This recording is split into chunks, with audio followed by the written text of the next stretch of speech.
नमस्कार दोस्तों, KVS academy में आपका बहुत बहुत स्वागत है। डेली करंट अफेयर की क्लास में करंट अफेयर से रिलेटेड जो भी क्वेश्चंस है उनको हम यहाँ पर डिस्कस करते हैं और उनसे रिलेटेड जो तथ्य है उनको भी हम साथ में यहाँ पर देखते हैं। अगर आप इसका पीडीएफ डाउनलोड करना चाहते हैं तो वीडियो के डिस्क्रिप्शन बॉक्स में हमारा टेलीग्राम चैनल का लिंक अवेलेबल है, वहाँ से जाके आप इसको डाउनलोड कर सकते हैं। तो आइए पहले क्वेश्चन की तरफ चलते हैं। प्रयागराज में 2025 के महाकुंभ के प्रबंधन के लिए उत्तर प्रदेश में नए घोषित जिले का नाम क्या है? आपके ऑप्शन है संगम नगर, महाकुंभ मेला, त्रिवेणी नगर या मेलापुरी। तो साथियों, इसका सही उत्तर है ऑप्शन बी, महाकुंभ मेला। आइए इसके बारे में चर्चा करते हैं। यूपी गवर्नमेंट ने 1 दिसंबर 2024 को प्रयागराज में महाकुंभ मेले क्षेत्र का नया जिला घोषित किया गया है और मुख्यमंत्री योगी आदित्यनाथ के नेतृत्व में लिए गए इस फैसले का उद्देश्य क्या है? महाकुंभ मेला 2025 के लिए प्रबंधन को सुव्यवस्थित करना, मतलब जो भी मैनेजमेंट वहाँ पे उसको अच्छे से सुचारू रूप से वो काम करे, इसलिए इसको घोषित किया गया है। महाकुंभ मेला नामक जिला 13 जनवरी से 26 जनवरी तक यहाँ पर क्या होगा, भव्य धार्मिक आयोजन के लिए सुचारू प्रशासन सुनिश्चित करेगा, जो भी यहाँ पे का आयोजन चलेंगे।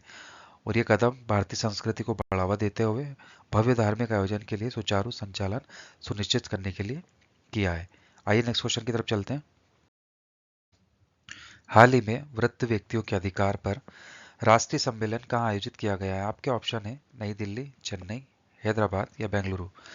तो साथियों, इसका सही उत्तर ऑप्शन है नई दिल्ली में इसका आयोजन किया गया है। आइए इसके बारे में चर्चा करते हैं।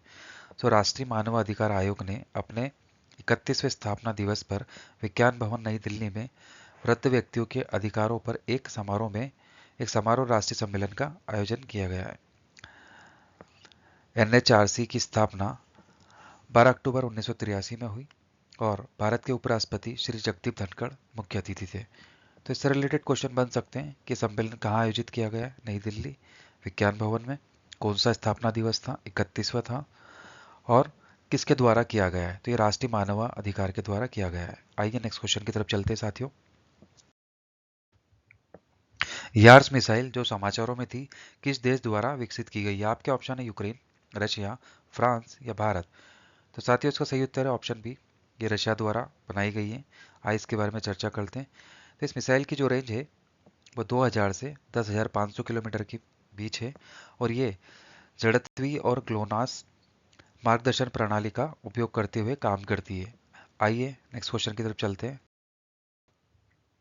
किस मंत्रालय ने पुरी में लाइट हाउस टूरिज्म कॉन्क्लेव 2024 की मेजबानी की? आपके ऑप्शन है पर्यटन मंत्रालय, रक्षा मंत्रालय, बंदरगाह जहाजरानी और जलमार्ग मंत्रालय या ऑप्शन डी गृह मंत्रालय। तो साथियों, इसका सही उत्तर है ऑप्शन सी, बंदरगाह जहाजरानी और जलमार्ग मंत्रालय। आइए इसके बारे में देखते हैं। तो साथियों, ये दूसरा राष्ट्रीय लाइट हाउस महोत्सव था जो कि पुरी में जो आयोजन किया गया था। ठीक है। और इसका उद्देश्य क्या था कि लाइट हाउस पर्यटन को बढ़ावा देना और समुद्री विरासत को संरक्षित करना था। आइए नेक्स्ट क्वेश्चन की तरफ चलते हैं। प्रधानमंत्री मोदी जी ने बनारस से किस एयरपोर्ट का वर्चुअल लोकार्पण किया है? आपके ऑप्शन है सागर, ग्वालियर, रीवा या पन्ना। तो साथियों, इसका सही उत्तर ऑप्शन सी, रीवा। रीवा के एयरपोर्ट का वर्चुअल लोकार्पण पीएम मोदी ने किया है। आइए थोड़ा इसके बारे में देख लेते हैं।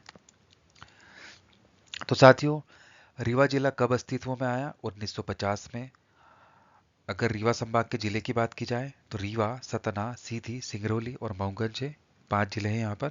और रीवा को सफेद शेरों की धरती के नाम से भी जाना जाता है। आइए नेक्स्ट क्वेश्चन की तरफ चलते हैं। कॉप 16 जैव विविधता शिखर सम्मेलन कहाँ शुरू हुआ है? आपके ऑप्शन है ब्राजील, भारत, कोलंबिया या रशिया। तो साथियों, इसका सही उत्तर है ऑप्शन सी, कोलंबिया में सम्मेलन शुरू हुआ है। इसके बारे में चर्चा करते हैं। इसकी जो अवधि है 2 सप्ताह की है, 2 सप्ताह तक सम्मेलन कोलंबिया में चलेगा। और इसका उद्देश्य क्या था कि प्रकृति के तेजी से विनाश को रोकना, जो 2024 में विश्व स्तर पर अभूतपूर्व चरम पर पहुंच गया है। तो 2024 में जो प्रकृति का जो विनाश हो रहा है उसको रोकने के लिए सम्मेलन किया गया है कि हम उसको कैसे रोकें। ठीक है। और यहाँ पर 23,000 प्रतिनिधि ने भाग लिया था। आइए नेक्स्ट क्वेश्चन की तरफ चलते हैं। कौन सा भारतीय संस्थान दुबई में अपना पहला अंतर्राष्ट्रीय मुख्य प्रमुख केंद्र स्थापित करने के लिए तैयार है? ऑप्शन है IIT Bombay, IIT Delhi, IIT Madras या आईआईटी कानपुर। साथियों, इसका सही उत्तर है ऑप्शन सी, आईआईटी मद्रास। आइए इसके बारे में चर्चा करते हैं। IIT Madras global Dubai centre अनुसंधान, नवाचार और उद्यमिता पर ध्यान केंद्रित करेगा और यहाँ पर AI, artificial intelligence, data science, robotics और टिकाऊ ऊर्जा जैसे उन्नत क्षेत्रों में विशेषज्ञता हासिल करेगा। मतलब ये कोर्सेज वहाँ पर अवेलेबल होंगे। आइए नेक्स्ट क्वेश्चन की तरफ चलते हैं। श्री सिंहेश्वर मंदिर जो खबरों में था किस राज्य में स्थित है? आपके ऑप्शन है केरला, महाराष्ट्र, कर्नाटक या तमिलनाडु। साथियों इसका सही उत्तर देने का प्रयास करें। साथियों इसका सही उत्तर है ऑप्शन डी, तमिलनाडु राज्य में ये मंदिर स्थित है। आइए इसके बारे में चर्चा करते हैं। तो यहाँ पर 16वीं शताब्दी के ताम्रपत्र शिलालेख हैं। ये मंदिर भगवान शिव को समर्पित है और इसका जो निर्माण है 1976 ईस्वी में चोल सम्राट ने करवाया था। मुख्य देवता सिंहेश्वर जी की पूजा एक बड़े शिवलिंग के रूप में यहाँ पर की जाती है। इससे रिलेटेड क्वेश्चन बन सकते हैं। आइए नेक्स्ट क्वेश्चन की तरफ चलते हैं। हाल ही में किसने असंगठित श्रमिकों के लिए ई श्रम पोर्टल की शुरुआत की? आपके ऑप्शन है नरेंद्र मोदी, अमित शाह, द्रौपदी मुर्मू या डॉक्टर मनसुख मांडविया। साथियों इसका सही उत्तर है option D, doctor Mansukh Mandaviya ji ने ई श्रम पोर्टल की शुरुआत की। कहाँ की है अभी हम देखते हैं। तो साथियों इसकी शुरुआत नई दिल्ली से की गई है और ये वन स्टॉप समाधान पहले, मतलब यहाँ पर सारी इंफॉर्मेशन अवेलेबल है जो इससे ई श्रम से रिलेटेड है। ठीक है, किसके लिए? असंगठित श्रमिकों के लिए। और जो डॉक्टर मनसुख मांडविया जी है ये श्रम और रोजगार मंत्री है। आइए नेक्स्ट क्वेश्चन की तरफ चलते हैं। बंगाल की खाड़ी में उठे चक्रवर्ती तूफान दाना को किस देश ने नाम दिया है? आपके ऑप्शन है कतर, ऑस्ट्रेलिया, भारत या रशिया। तो साथियों इसका सही जो उत्तर है ऑप्शन ए है कतर। आइए इसके बारे में चर्चा करते हैं। सो दाना शब्द का जो अर्थ होता है अरबी में उसका मतलब होता है उदारता और चक्रवात दाना का नाम कतर ने WMO द्वारा तैयार उष्णकटिबंधीय चक्रवात नामकरण प्रणाली होती है उसके अनुसार इसको रखा है। ठीक है, इससे रिलेटेड क्वेश्चन बन सकते हैं साथियों। आइए नेक्स्ट क्वेश्चन की तरफ चलते हैं। हाल ही में विश्व स्वास्थ्य संगठन WHO ने किस देश को मलेरिया मुक्त घोषित किया है? आपके ऑप्शन है भारत, मिस्र, मलेशिया या श्रीलंका। तो साथियों इसका सही जो उत्तर है ऑप्शन बी है, मिस्र को मलेरिया मुक्त घोषित किया गया है। आइए इसके बारे में देखते हैं। मिस्र मलेरिया मुक्त होने वाला पूर्वी भूमध्य सागरीय क्षेत्र का ये तीसरा देश बन गया है और इससे पहले इस क्षेत्र में संयुक्त अरब अमीरात और मोरक्को मलेरिया मुक्त घोषित किए जा चुके हैं। तो ये तीसरा कंट्री बना है मलेरिया मुक्त घोषित। इससे रिलेटेड क्वेश्चन बन सकते हैं कि इसके पहले भी कौन थे। आइए नेक्स्ट क्वेश्चन की तरफ चलते हैं। विश्व समुद्री प्रौद्योगिकी सम्मेलन WMTC 2024 का मेजबान कौन सा शहर कर रहा है? आपके ऑप्शन है नई दिल्ली, हैदराबाद, चेन्नई या भोपाल। साथियों इसका सही उत्तर देने का प्रयास करें आप कमेंट सेक्शन में। तो साथियों इसका सही जो उत्तर है ऑप्शन सी है चेन्नई। आइए इसके बारे में चर्चा करते हैं। तो विश्व समुद्री प्रौद्योगिकी सम्मेलन WMTC 4 से 6 दिसंबर 2024 तक चेन्नई में आयोजित किया जाएगा। ये 15 वर्षों में भारत में पहली बार आयोजित किया जा रहा है। इससे पहले इसका आयोजन मुंबई में हुआ था। सम्मेलन में जलवायु परिवर्तन, स्थिरता, समुद्री उद्योग को प्रभावित करने वाले भू राजनीतिक गतिशीलता जैसे महत्वपूर्ण विषयों को शामिल किया गया है।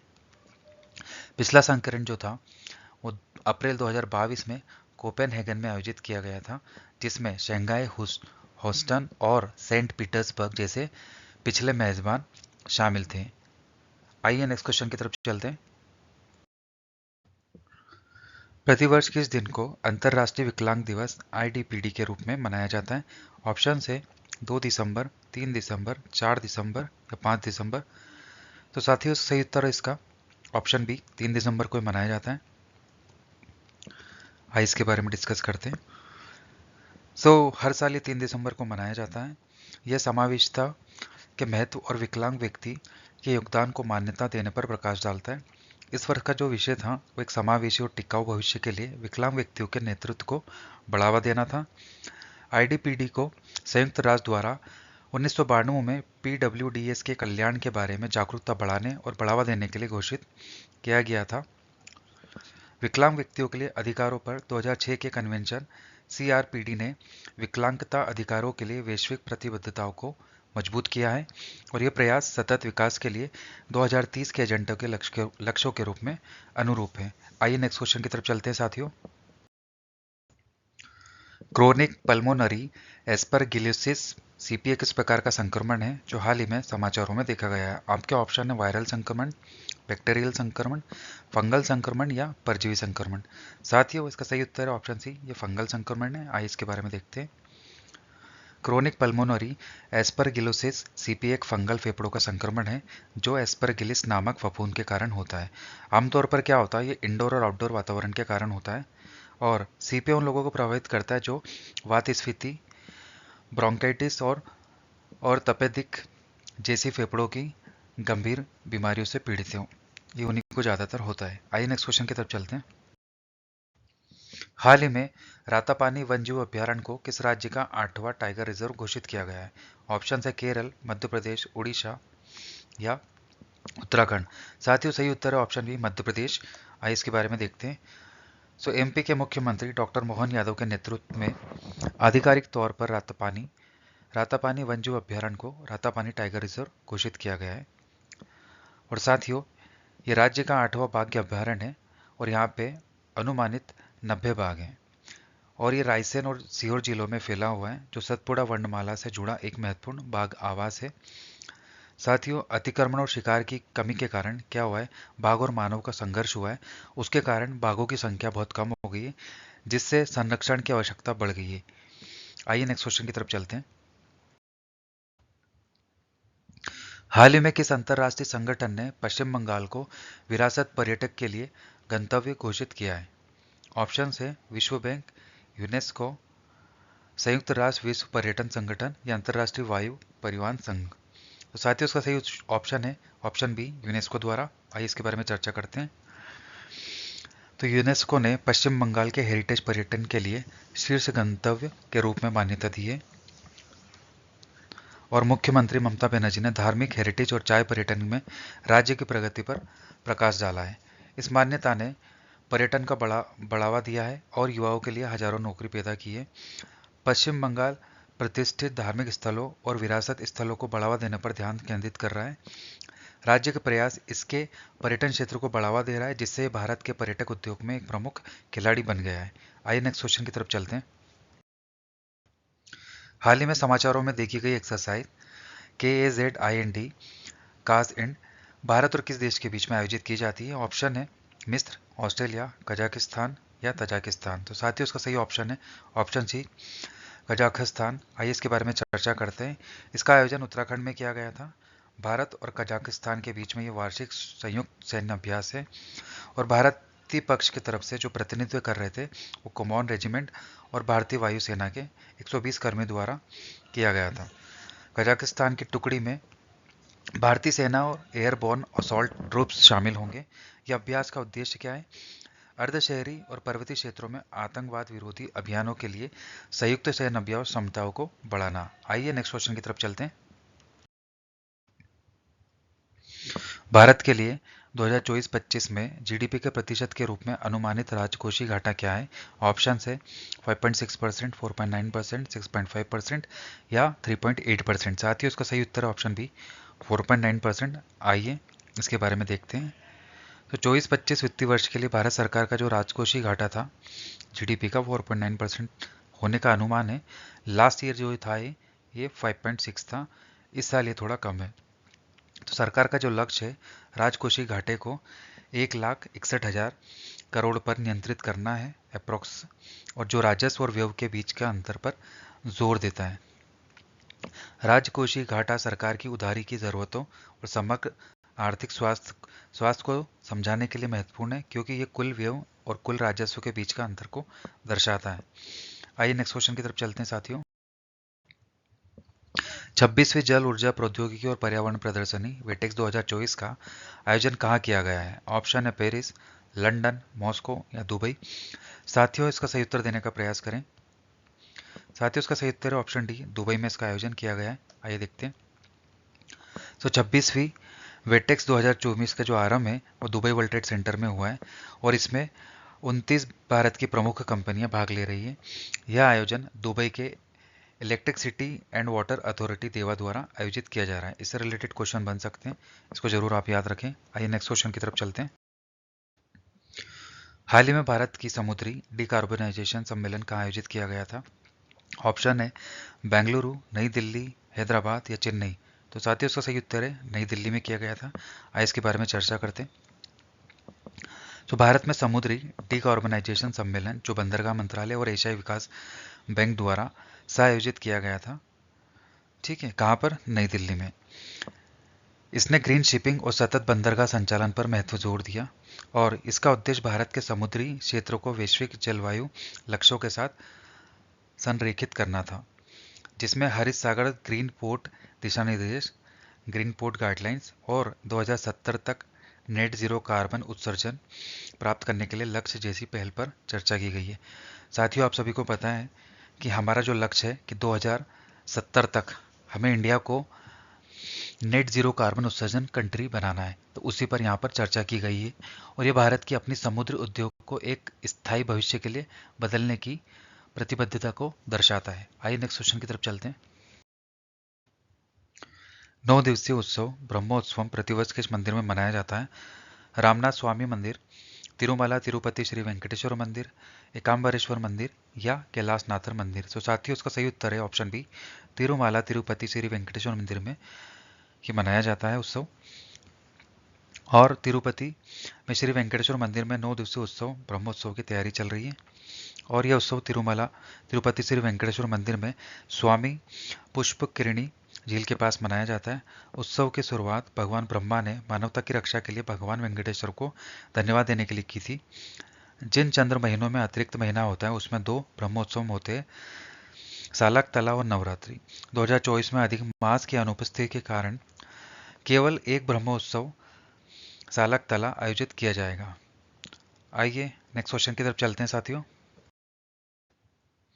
हाल ही में किस राज्य ने कोड स्टिक पहल नामक एक नया शासन मॉडल शुरू किया है? ऑप्शन है नागालैंड, असम, मिजोरम या सिक्किम। तो साथियों उसका सही उत्तर है ऑप्शन बी, असम द्वारा किया गया है। आइए इसके बारे में चर्चा करते हैं। असम ने कोड स्टिक पहल शुरू की है जो एक नया शासन मॉडल है जो पारंपरिक सिविल उप विभाजन प्रणाली को प्रतिस्थापित करता है।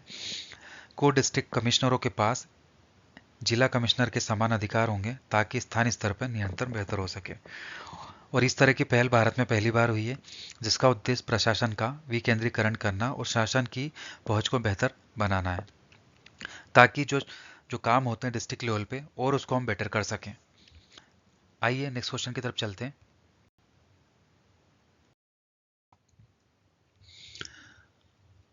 भारत ने हाल ही में महत्वपूर्ण खनिजों की आपूर्ति श्रृंखला को बढ़ावा के लिए किस देश के साथ एक एमओयू पर हस्ताक्षर किए हैं? ऑप्शन है रशिया, यूएसए, ऑस्ट्रेलिया या फ्रांस। तो साथियों इसको सही उत्तर है अमेरिका के साथ हमने ये एमओयू पर हस्ताक्षर किए हैं। आइए इसके बारे में चर्चा करते हैं। सो भारत और यूएसए ने महत्वपूर्ण खनिजों की आपूर्ति श्रृंखला को विस्तारित और विविधित करने के लिए एक नया समझौता एमओयू पर हस्ताक्षर किए हैं जिसका उद्देश्य इस क्षेत्र में मजबूती लाने के लिए एक पूरक क्षमताओं का लाभ उठाना है। ये समझौता महत्वपूर्ण खनिजों की खोज, प्रसंस्करण के वाणिज्य के विकास के लिए उपकरण, सेवाएं, नीतियां और सर्वोत्तम प्रथाओं पर केंद्रित होगा। और यह एमओयू एक अर्धचालक, सेमीकंडक्टर और स्वच्छ ऊर्जा में नवाचार मतलब इनोवेशन, पारिस्थितिकी तंत्र को बढ़ावा और आपूर्ति श्रृंखला को सुरक्षित करने के लिए व्यापक प्रयासों का हिस्सा है। आइए नेक्स्ट क्वेश्चन की तरफ चलते हैं।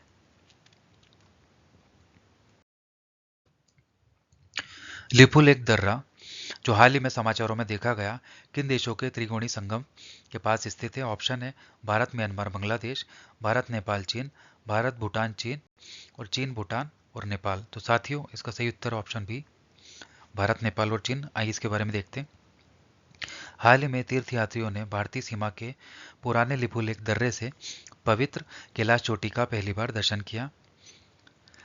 लिपुलेख दर्रा उत्तराखंड में स्थित एक उच्च ऊंचाई वाला दर्रा है जो भारत, नेपाल, चीन के त्रिकोणीय संगम के पास 5334 मीटर की ऊंचाई पर स्थित है।